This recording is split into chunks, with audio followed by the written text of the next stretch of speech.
Segment 1. The Window with the Ivy. A Crocheter's Story. The window had always been there, tucked into the north wall of the cottage like a secret. Ivy curled around its frame in thick, leafy spirals, green in spring, copper in fall, clinging to the stone as if it, too, remembered. Inside, the light was amber, never harsh, never cold, just warm enough to make the yarn glow.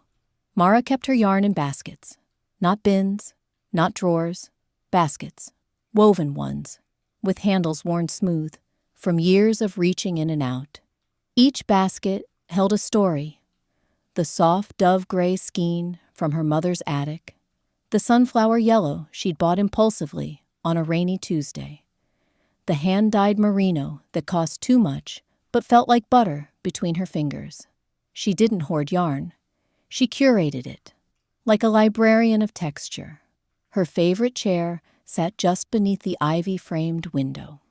It was low and wide, with a cushion that remembered her shape. The arms were perfect for balancing a mug of tea and a ball of yarn. She kept a small wooden hook tucked into the side pocket, a 4.5 millimeter, smooth as river stone, carved by a man she'd met once at a fiber festival who spoke only in metaphors. Crochet, for Mara, was not a hobby. It was a language, a way of speaking to the world without words. She stitched when she was joyful, when she was grieving, when she didn't know what she felt, but needed her hands to move.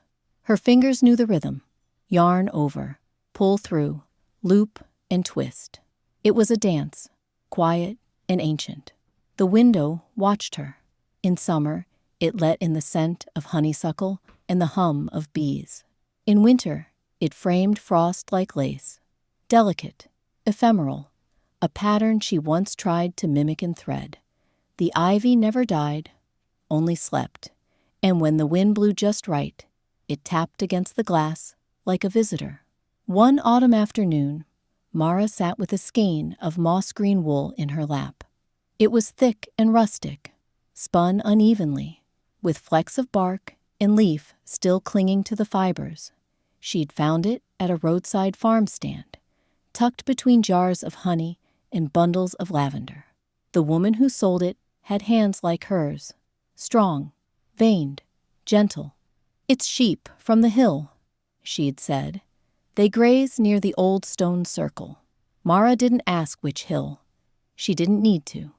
The yarn carried the story. She began to crochet a shawl, not for warmth, but for memory. Each stitch was a breath, a pause, a moment held. She worked slowly, letting the yarn guide her. Sometimes it snagged, sometimes it sang. She didn't follow a pattern. She followed feeling. As the shawl grew, so did the light.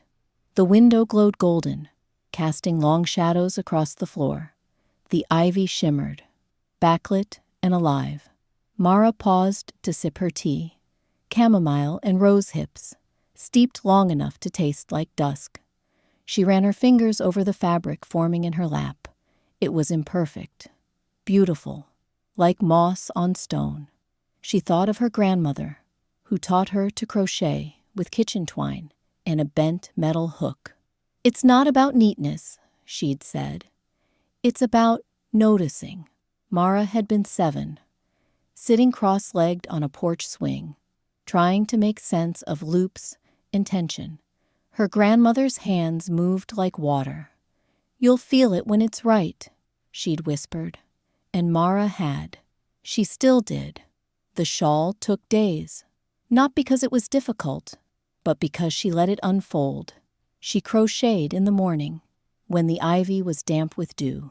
She crocheted at night, when the lamp inside the window cast a soft orange glow and the world felt hushed. She crocheted through memories of laughter, of loss, of quiet dinners and wild storms. She remembered the winter her husband had been ill, and she'd crocheted a blanket in shades of fog and ash. Each square was a prayer, not the ceremonial kind, just a quiet hope stitched into wool. She remembered the spring she'd made a baby bonnet for a neighbor's daughter. The yarn, pale as moonlight, the ties braided with lavender thread. She remembered the time she unraveled an entire shawl because the color didn't match the feeling in her chest. Crochet was never just about making. It was about listening to the yarn, to the moment, to herself. When the shawl was done, she didn't block it. She didn't trim the ends. She draped it over the back of her chair, where it could catch the light and whisper its story to anyone who sat down. One day, a visitor came, a young woman, curious and quiet, drawn in by the ivy and the glow. She saw the shawl and reached out, reverently. "Did you make this?" she asked. Mara nodded. "It's made of moss and memory." The woman smiled. "It feels like home." And Mara knew that was the point. Yarn could hold home. Crochet could speak comfort. A window could frame a life. Later that evening, as the light dimmed and the ivy cast long shadows across the wall, Mara sat again in her chair. She picked up a new skein, soft plum with flecks of silver, and let it rest in her palm. She didn't know yet what it would become.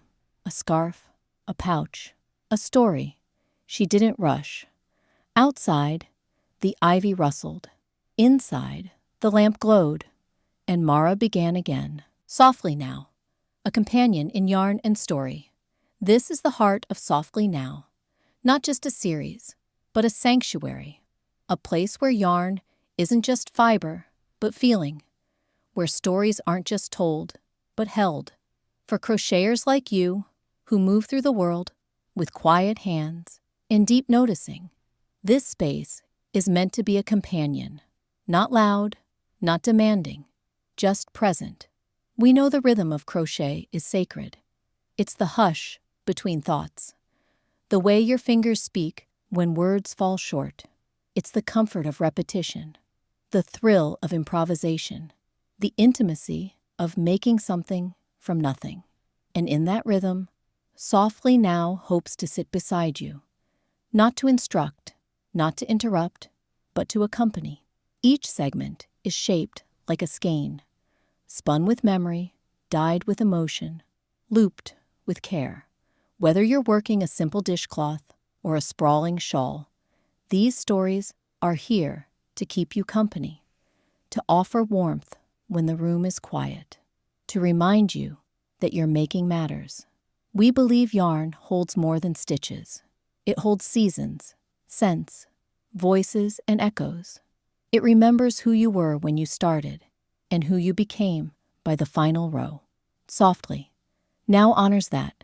It's a whisper in the background, a voice that says, "You're not alone. Your work is beautiful. Your rhythm is enough."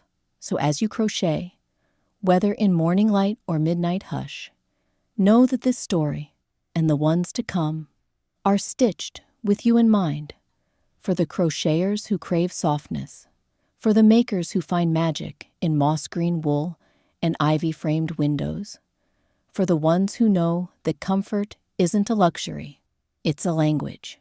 If this story kept you company, if it made your stitches feel a little more seen, we'd love for you to like and subscribe to the channel. It helps Softly Now reach other makers who might need a quiet voice beside them. And it lets us keep spinning stories that honor the beauty you bring into the world, one loop at a time.